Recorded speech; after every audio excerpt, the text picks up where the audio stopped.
Welcome, everyone, to episode 67 of Underserved. Today, joining me in studio is Parag Shah, Director of Data Architecture at Rocket Software. Let's get started. Welcome to this week's edition of Underserved, the podcast for the rest of the tech industry, where we focus on stories of tech industry leaders, their insights, and their lessons learned. And now, your host, Andrew Jelina. Parag, thank you so much for coming down and joining us in studio. Andrew, thanks for having me. It's a pleasure to be here. So when you were young, you grew up in the United States, but your folks were from India. What was that like? I was born in Cambridge, so not too far from this office, actually. And growing up, it was an interesting upbringing, having two parents both from India. So I'm 100% of Indian descent. And when I was 5 years old, one of the things that I had to do before I could go out to play was I had to write a page of QBasic code. I had a TI computer that I used to connect to my my television in my bedroom via coax. It's 1985, and I had a TV in my bedroom, so that was kind of a big deal. But having to write code before you go out to play, probably not something that was going to stick with me long term as something I really wanted to do. Might have made you resent it a little. A little bit, yeah. So you also got a lesson about handwriting back then. I did. It's funny because when I was 8 years old, I had awful handwriting. It was the worst. And my mom asked me, she said, why don't you want to work on your handwriting and get your penmanship up to snuff? And from what my mom tells me, I told her that in the next few years, everything's going to be done on computers anyways. So there's 0 point in me working on my penmanship. So to this day, the only person that can read my writing is me. Well, you ended up being right. My maternal grandmother had the most beautiful handwriting and used to look at me sideways for my terrible penmanship, but being able to type quickly ended up being more useful. What's really funny now that I think about this is one of the things that I was really good at was typing, even at a young age, because I had this program for the computer. It was called Dvorak on typing. It's just literally typing and exercises for your fingers. Now, did you rejigger your keyboard to have a Dvorak layout, or were you using the QWERTY one still? Using the QWERTY one still. Okay. Yeah. So back then it was more, learning how to type in the Dvorak way. But then as I got older and I got into high school, we went more the QWERTY route. So yeah, the Dvorak layout was an option for like an Apple IIc that I had once upon a time. Yep. But I'm like, you know what? QWERTY's hard enough. I'm not going to start shuffling keys around. While you're in high school, do you end up taking any programming classes or anything like that? I did. I took a few classes at Northern Essex Community College when I was around 16 years old. And so I would go and I took a couple C++ courses there. You described yourself as academically rebellious at the time. What did you mean? Growing up in a very strict Indian household, one of the things that Indian parents very much desire is for the kids to be top of the food chain when it comes to education, being a straight A student, being the best of the best when it comes to your education. And education is really all that matters. I was not your typical Indian kid because I had grown up in the States. And all of the emphasis that they put on education drove me to be rebellious. And what I would do is I would read books. I was always very technically sound when it came to computers. So the programming classes, those ones I did well in, but math classes, if it wasn't interesting to me, then I just basically coasted to a C average in high school. But, C's get degrees and you do go off to college. That's right. What was that like? Well, I went to UMass Amherst, and I don't know if it's still known as a party school, but when I graduated in 98, UMass Amherst was like the #1 party school in the country. Not always the best thing for somebody who's growing up with a lot of restrictions and curfews and things like that. School took a very far back seat to everything else, whether everything else was playing Nintendo 64 or going out with friends to get drinks or pulling pranks on our dorm mates, things like that. Whatever we could do, we were doing, and school was at the furthest place from my mind. Did you live in Southwest when you were at UMass? I didn't. I actually lived in Northeast. Oh, and you still managed to find trouble. Yeah, I still managed to find trouble. Yeah, exactly. What dorm? I was in Crabtree when I was there. I can't remember the dorm that I was in. I just remember it was in Northeast. In Northeast, they had the little quad area, and there was a hill behind the quad. But my dorm was up on the left-hand side. Okay, so you were at the Worcester Dining Commons while you were there. I worked there, actually. Okay. I was a dishwasher to make some extra money on the side so I could go buy beer. They moved the entire dining common. Oh, really? So I was just at UMass recently, And you know how it used to be up on the hill there? They moved it down the hill even further down than Crabtree. And now like all the dining commons at UMass, instead of being known as the #1 party school in the nation, now they're like the #1 culinary like, food program in the nation. And supposedly the dining plan is amazing. Back when I was there, we were just taking chicken fingers and putting them in grocery bags and bringing them back to the dorm. Yep. Well, it got better.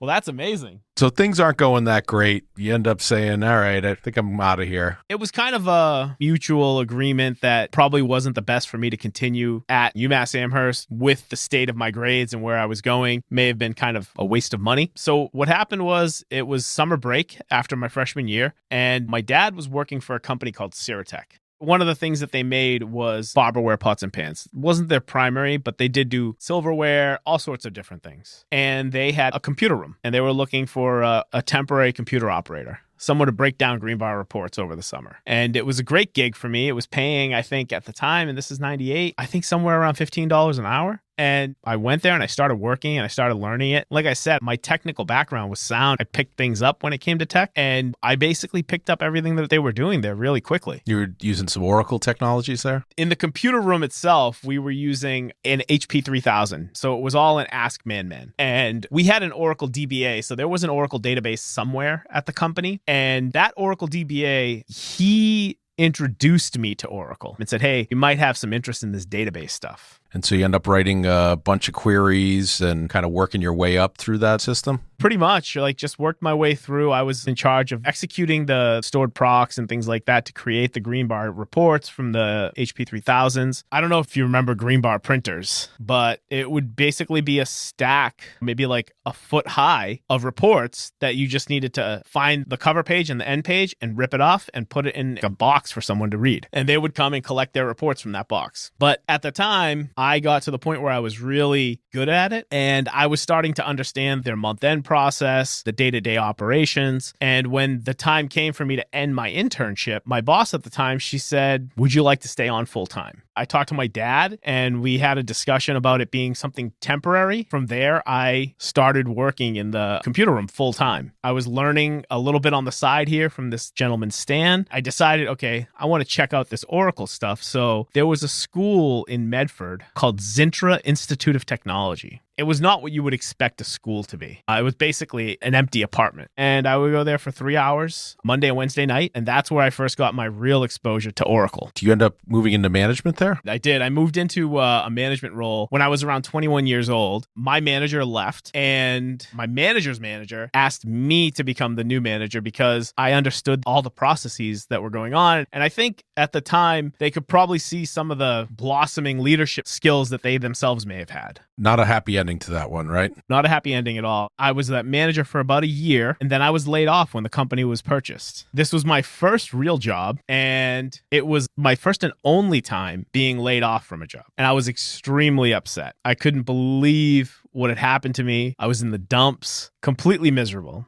And my dad said, Parag, I know you're sad. I know you're mad, but this is the best thing that could have happened to you. And I flipped out on my dad and I was like, what do you mean? I just lost my job. I don't know what I'm going to do. And he said, I'll tell you what you're going to do. You're going to go back and get your degree. So I started taking continuing studies classes with my dad at UMass Lowell. And we were taking classes for Oracle and PLSQL. It was a lot of fun going to school with my dad, who has a master's degree in computer science. He and I were very competitive in class. I would get a 92 on a test and he would get a 93 on a test, and he would be like, can't beat your old man. And we would continue that kind of rivalry where there would be times where I would get a higher score than my dad, and I would rub it in his face.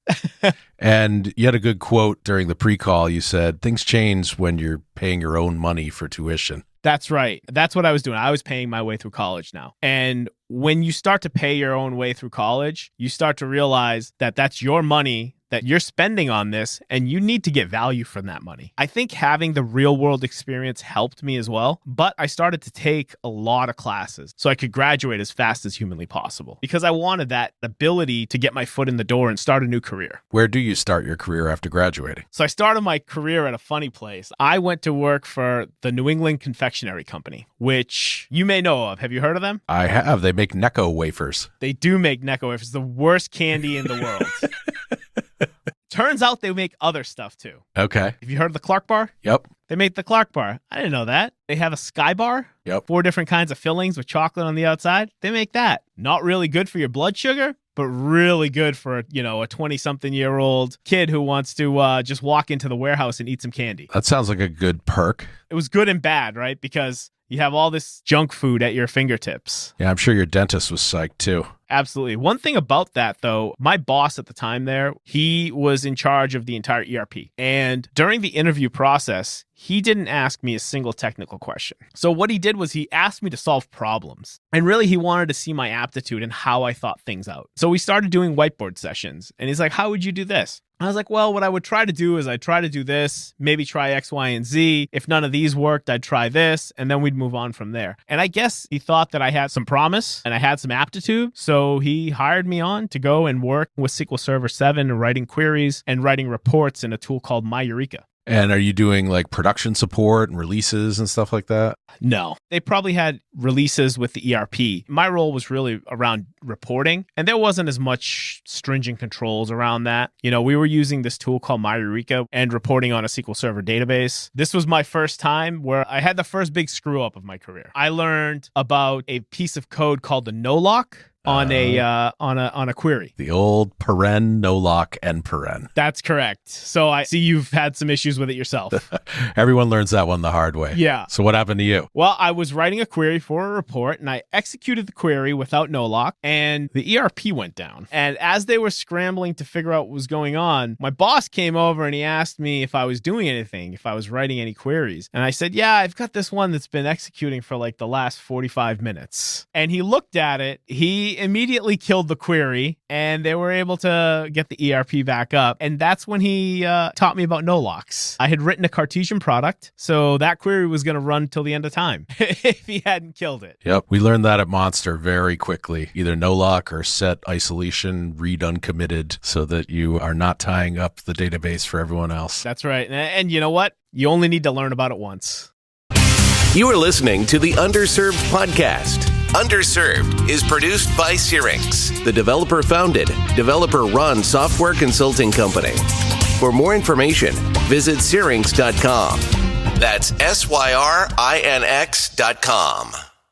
So from there, you move on towards the end of the financial crisis to one of the biggest bailouts, Bank of America. Why did they bring you on there? At Bank of America, they brought me on because compliance was a thing now. They had to worry about compliance. Compliance metrics went into how the heads of the 7 pillars bonus pools were determined. That was one of the major contributing factors. So they had a small program that was tracking their compliance metrics. And I had a friend who was actually working there. And he said, Parag, the company could really use you. Like, we have stuff that's built that is awful. So I came in, and for my interview, I interviewed with an SVP. It was my first time going through something where they asked me to look at something that wasn't working. So I sat down and I opened up an SSRS report. And I looked at it. I looked at the code behind it, the query. And I started reading through the query, and I started reading through what it was doing. And I realized that this 1,000-row query could be written in half that, and it could run a lot faster. So I rewrote the query on the fly, and this is with the hiring manager looking over my shoulder. I did this in about 20 minutes, and it executed almost instantly. And the results were perfect. They were exactly what were expected. So at that point, he brought me into his office and he says, if you tell anyone this, I'm going to deny it to the day that I die, but I'm going to make you an offer. I just need to know what I need to offer you to get you to come over here. And that's how I started working at the Evil Empire. $11 billion. That's right. I wish. It was a very interesting workplace at Bank of America. There were a lot of fire drills working at a company like that. It seemed like you would have times where there was absolutely nothing going on. And then there would be 3-4 day stretches where it's an absolute fire drill. You get in, you start working first thing in the morning, you leave there around 8 o'clock, and you know that you're going to be coming in the next morning, continuing to work on what you're doing and put out these fires. I think you got your first introduction to corporate red tape there as well. I believe I was working at Bank of America in maybe 2010. And when I got to Bank of America, they were still on SQL Server 2005.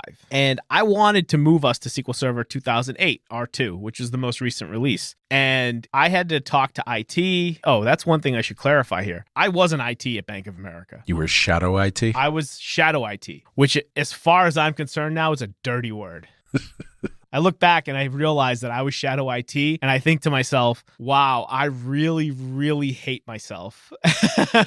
Now, what does it mean if someone's not familiar with the term? So what shadow IT means is that you exist in an IT capacity for a business group outside of the controls and standard operating procedures of an IT department. So where you may have release management and you may have oversight and you may have best practices, you don't have to follow any of that. You are basically off on your own, building what you want from the ground up, using technology that may or may not be approved by the company, and everything comes out of the budget of the group that you work in. So IT has zero oversight over what you do. No dotted lines, no nothing, just cowboys on the range. Pretty much, yeah. I was writing queries in production all the time. End of the month would roll around and we'd have to upload the compliance metrics, and somebody would be like, oh, I put in the wrong value. Go and update the table in SQL Server is what I did. No controls as far as IT was concerned. But what IT was concerned with and what they could control was what version of SQL Server I had access to. And when I wanted to upgrade us,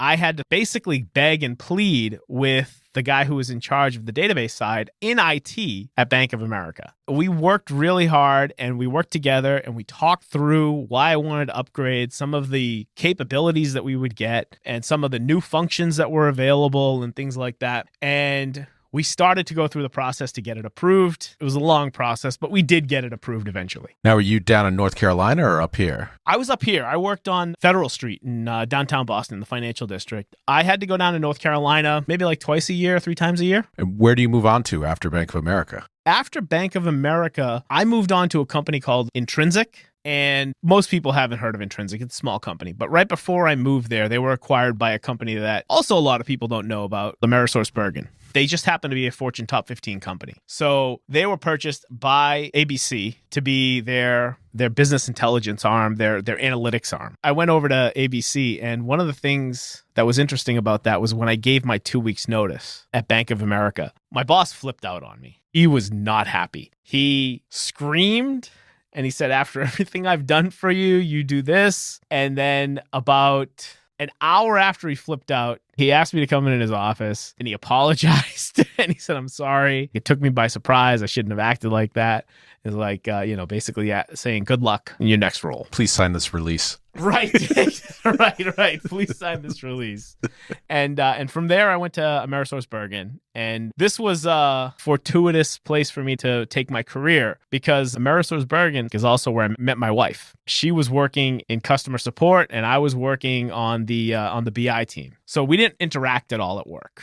So this company, Intrinsic, made oncology software. And they had realized that data is probably the most valuable thing we could have with some sort of medical software. So what they did was they realized that, okay, if I sell this software and I get data rights, as long as we de-identify the data, we can start to run analytics and we can start to provide these analytics to pharma companies who want to decide whether or not to take a drug to market, or if they want to research whether or not they should enter a market. And ended up becoming, for Intrinsic, that 80% of their revenue came from data and 20% came from software sales. So they would give their software away if they could get the data rights. And then what we would do is we would essentially bring in all the data, process all the data, create a data pipeline, de-identify all the patients, and essentially put out lines of therapies, recommendations for people who have different types of cancer. But at the same time, we were also able to put together outputs for specific companies on specific drugs and how many people and what demographics they were in that were taking that drug. It was really interesting work, and I enjoyed my time there. I really did. And then I found out AmerisourceBergen was a big part of the entire opioid crisis. They were one of the companies named in that major lawsuit. That didn't sit too well with me. I was working there while that was going on, and I knew I wanted to leave. It's a deal breaker. Kind of a deal breaker, yeah. I've already worked for one evil empire. This one's actually worse. So I think I want to get out of here. So where do you go? What's funny is I was working in Burlington. And from there, I went to a company called Endurance International Group, which was also on Corporate Drive. Yeah. Same address. It was a 10-minute walk. There was no difference in commute. And what Endurance International Group did is they were basically a hosting provider, a GoDaddy kind of competitor. Turns out I exchanged one evil empire for another, because I had people who I had met from online gaming communities at the time, and they were like, you work for Endurance? I hate them. They bought my hosting provider and they implemented all of their stuff, all of the service and all of the capabilities just dropped when they took over. Did they like take away their mining? No, this was just like regular website stuff. More along the lines of, hey, we have a similar interest in cryptocurrency, but I have my own website and I do X, Y, and Z on my website. And because of that, they knew who Endurance was. At the time, I really didn't care. I was like, all right, it's web hosting. I mean, how much can they screw people over? It's not as bad as anyone else. I moved into a leadership role here and I worked for someone. She hired me at the company. And not long after I was hired, she actually left and she went to Staples. So it was my job to basically run the team. This was a SQL Server, Power BI house because my boss at the time was very, very attached to SQL Server and Power BI. Myself, I was a very SQL Server centric person. I had done most of my career in SQL Server. I got certified early on in Oracle, but SQL Server was kind of where my career was. So I was kind of attached to it. And it's where I kept advancing was in roles using SQL Server. So I continued to stay there. And at that point, this company, Endurance International Group, had purchased Constant Contact, which is email marketing and things like that. This was a major acquisition for them where Constant Contact was just as big as Endurance. So my new boss came over from Constant Contact and she was awesome. Somebody else on the team was talking about something called Snowflake. And I said, that's some new fad. It's not going to do anything. Nobody's going to look at it. We're a SQL Server shop. We're going to use enterprise tools because this is an enterprise company. And there's a little foreshadowing there, right? Because after this, I moved on from Endurance. Did your old boss get a hold of you? Or She did. When she had left, she had said, I'd really like to work with you again at some point. I decided to throw my resume out there. And so a recruiter reached out to me. Turns out they were talking about a company out in Western Massachusetts, and it was a paper company or something like that. They were being very vague about who the customer was. Western Mass, aren't they in Framingham? They're in Framingham. Yeah, it's not Western Mass. But that's what they were saying. So my response to them was, is this Staples? Are you talking about Staples? And they were like, yes, it's Staples. So then I asked, is this the hiring manager? And they said, yes, it is the hiring manager. I was like, all right, yeah, let's set up a call. And so we talked. And as soon as we got on the phone, she was like, I need you to come to this company. She's like, I really want you to come work for us. There's a lot of opportunity here. The only thing we have open right now is this Teradata team, but we're building out the SQL Server stack and we're building out the Power BI and the SQL Server analysis services. But she's like, you'll have a lot of room to grow here. So I bought in. So I left Endurance and I went to Staples. And when I went to Staples, I actually took a bit of a step back in salary because this is one of those lessons learned. Sometimes if you want to advance your career, you may have to take a little bit less money, right? I may have to take a lateral move in title, but my title at this company, the manager title means more than having a senior manager title at Endurance. Because one of the things that I had figured out at Endurance was that their titles are inflated. I don't know if you've experienced that at all. From company to company, that can definitely happen. Yeah. Like you said, you were a VP, and so was the teller at Bank of America, right? Exactly. I agree with that, and I agree with your other idea there. A previous Underserved guest, Chris Sullivan, the title of his episode was Step Down to Step Up, because there was several times during his career that he decided, I will take a lower paying position at another company to get my foot in there, and I'm confident in my ability to advance and rise higher than I am now. That's right. That's exactly what happened to me at Staples. My boss got a new boss. And this new boss that she got turned out to be one of my best mentors in my entire career. He was absolutely amazing, and he opened my eyes to new technologies. His name was Harish Rao. Prior to coming to Staples, he worked at Boeing. And when he left Staples, he now, I believe, works for Costco. And he's very big in data analytics and data science and machine learning and predictive analytics. So he came on and he said, all right, Parag, I'm going to need you to go ahead and recruit a data science team for us. And I'm like, what do I know about data science? So I took a class for Johns Hopkins online, and I learned about how to put together and build a data science team. So that was how I started with him, and I built his data science team for him. They weren't reporting to me. I just built it for him. And they were a really good data science team. At that point, I learned that I can step out of my comfort zone and I can do something that I know nothing about and have some success at it, which kind of opened my mind. I'm sure you've seen this where people are stuck to a stack. I honestly think that that is the absolute worst thing that you can do when you want to advance your career. Technology is constantly changing. And if you are a technologist and you are not keeping up with changing and emerging technologies, you're going to be left behind. If there's a lesson that I can teach younger technologists that are coming up and building their career, it's going to be that.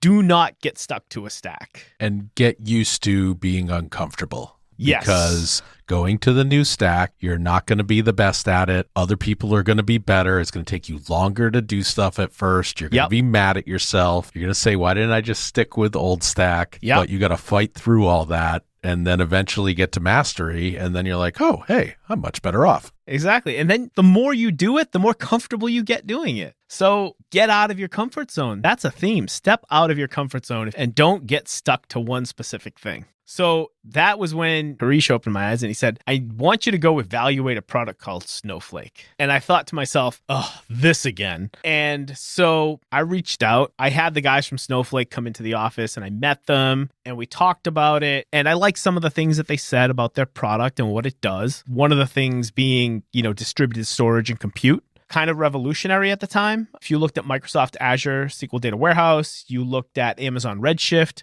they coupled the two, compute and storage. So if you wanted more compute, you had to just get another node, which included storage. If you wanted more storage, you had to get another node, which means you're paying for more compute. So the fact that they did that was really nice because it allowed you as a leader to understand, I'm willing to spend money as long as I'm spending that money efficiently. And it turns out that's what Snowflake's deliverable was.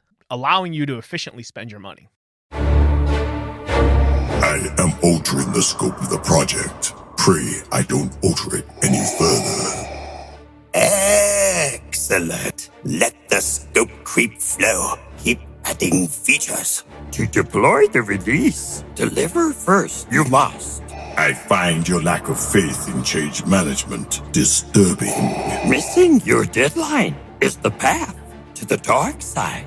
If you or someone you know manages software development projects, we can help. Call the offices of Syrinx Consulting. Syrinx provides software consultants who hit the ground running to help you deliver right away. Our toll-free number is 888-579-7469, option 1. Or you can live chat with Berg at Syrinx.com. That's SYRINX.com. Syrinx is not a law office and this is not legal advice. Offer valid only in the United States. Hablamos español pero solo un poco y no tener ni pies ni cabeza. Saludos. Have you worked at all with Snowflake? We've done some engagements with Snowflake for clients. I find people are either rabid adherents or like you were before you really got into it, like, get off my lawn. Exactly. What was crazy about this was a sales VP at Snowflake came in to essentially pitch the architecture to me. And as he's talking through this architecture to me, a light bulb goes off and I'm like, wow, this is some powerful stuff. This is an efficient way to spend money. This is something that's pretty darn revolutionary in this field. Cloud data warehousing is something that is going to explode over the next few years. And these guys are the ones who are going to explode that market. Turns out that was true. And we signed a contract with them at Staples. There was a lot of pushback. And this is something else that you learn as you get into those leadership type roles. People don't want to change. People are resistant to change. They are used to using a tool. They want to continue using a tool, whether they are a business user that is using a reporting tool like MicroStrategy or Power BI, or they don't want to move from one to the other. And I go through this today at where I am at Rocket Software. People want to use Power BI. They don't want to use Looker. These are things that you go through. And that resistance at Staples was pretty rabid, especially with the business. So while I'm here, I'm really starting to hit it off with the VP. He's kind of taking me under his wing and he's starting to mentor me. And I'm doing these evaluations and I'm looking into these tools and I'm talking to him and I'm getting really excited about this tool. And he's like, okay, we're going to bring this in. My boss, though, she was very much so a Microsoft person. Microsoft Stack, Power BI, SQL Server, and her architect was my boss. And we had gotten along really well. But the second I started looking into this stuff and realizing how powerful it was, being like, we should start to think about implementing this, I found out that Snowflake had been there a year or two prior. And they were told by my boss and my boss's boss that Snowflake will never be a thing at Staples. So they took the call with me fully thinking that there was no shot that they were ever getting into Staples. Well, that turned around. And the problem is that really helped to drive a wedge between my boss's boss, and me, whilst it made the relationship stronger with my VP. You're not going to be able to please everybody. I am a people person. I really like people. You're not going to get along with everybody. Those relationships sometimes don't stay. This would probably be, I would say, this is a second time in my career that I really burned a bridge. What had happened was my manager had laid people off on my team without telling me. I was out to dinner with my wife and my parents, and I found out that they were laid off, and I absolutely flipped out because the people who work for me are significantly more important to me than the people that I work for. And I feel like servant leadership is kind of a thing that's out there that a lot of people claim that they follow. I never want to be the one that's leading from behind. I want to be the one that's leading from the front. So I always want to make sure that my people are always taken care of. And that if someone's going to let someone on my team go, that person's going to be me. And that is courtesy too, in terms of like corporate structure. If you're not comfortable laying people off and you want somebody else to do it for you, sure, but you should have first rights. It's having people work for you is a personal thing, I think. So I was upset because these guys were really talented guys that they laid off. So the next day, I called my VP who was on vacation in Mexico with his family, told him this happened. The next day, my guy that was laid off was rehired. They canceled his layoff, basically. It didn't go through. And my boss was locked out. And then I essentially got promoted into that person's role. And now you're starting to see like kind of what happens in corporate culture and some of the not so pretty side of it. It's like Pac-Man. It is. It is. Exactly. And that's what happened. That drove a wedge further between myself and my boss's boss. So what ended up happening was I was promoted and put in charge of all data engineering at Staples. And my boss's boss, who was now technically my peer, was moved into analytics side. So I was handling data engineering, implementing Snowflake, implementing these new tools. But because of all the resistance that was around it and the fact that there was a lot of, I guess I would say, data responsibility segregation at Staples, where my boss was responsible for the data warehouse, the data science, the data and analytics, but there was a different VP that was responsible for master data management. And one is very closely dependent on the other. So if those two leaders and those two teams can't work together and get in sync on schedules, you're going to butt heads often, and you're going to miss a lot of deadlines because they've missed deadlines. But you can't just go around and say, well, they missed their deadline, so that's why we missed ours. The hole is in their side of the boat. Yeah, exactly. We're still all going down. That's a great analogy.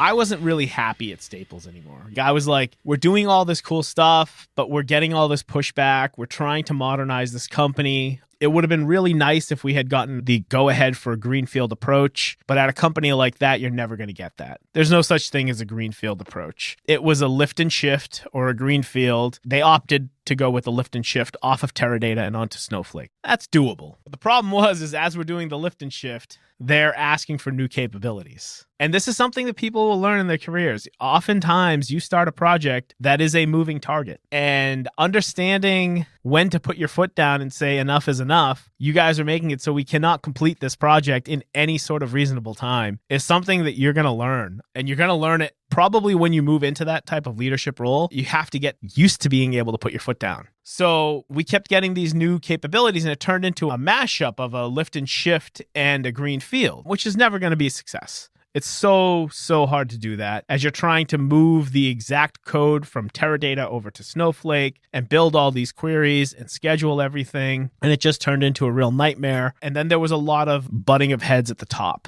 At that point, I had kind of had enough. And I went over to LinkedIn, and you know that little button that you press that says, I'm open to opportunities? I just pressed it. And sure enough, Rocket Software rolled around. I went in for my interview, and I interviewed with the VP of Business Applications, who was my boss, and the CIO. And basically what they told me was, you're going to own the BI side of the house, the analytics side. You're going to own the data engineering side of the house. You are going to own master data management. You are going to own data science and advanced analytics when we're ready for it. It's all on you. But we don't have any of those capabilities today. You get to start from a blank slate, build it from the ground up. That was like the ultimate sales pitch to get me to hire. I couldn't sign on the dotted line fast enough when they said that. I was getting a green field. I was getting a blank slate to work from. And you don't have to have some peer that you got to wait on in order to get stuff done. Exactly. So I was like, all right, I'm in whenever you guys want. And I was really excited, and I was driving home from the interview, and they called me and they said, hey, we just wanted to let you know we're going to make an offer. Keep your eyes open for that, while I was driving home from the interview. And I got the job. So I came on here at Rocket, and I didn't have a team. My boss said, give me some time and we'll repurpose some of these other people and move them into a team so it makes sense.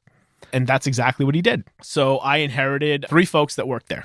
So Rocket Software was purchased by Bain Capital. Bain Capital is an amazing company. They actually originally started Staples. When I heard about that during my interview process, I was actually excited because Sycamore Partners was the company that owned Staples. Them and Bain are very different. Sycamore strips and sells. Bain grows. So I knew the whole getting budget money and things like that would be a lot easier over here than it would, say, over there where they're trying to cut corners wherever they can. I had the full support of my CIO, and I had the full support of basically everyone. And so I implemented Snowflake, and I implemented a tool called DBT, and we implemented Looker, and we implemented Fivetran, this modern data pipeline stack, which I'm so proud of as, an architect. The stack is just rock solid. And the guys who came to work for me, one of them was a Power BI reporting guy. I asked him to take over and become my Looker expert. He did it. I had a Boomi developer. I need you to become an expert in this tool called Fivetran. A year later, he is an expert. It's incredible. He's having calls with Fivetran's product team to give them feedback on their tool and how to make it better and things like that. And then another one of my guys, the other third guy I said, I need you to become an expert in Snowflake. And he did, which made me feel super proud of these guys and made me realize how lucky I was to inherit these guys as part of my team at Rocket. It was pretty eye-opening to see what it's like to get full support for what you're trying to do.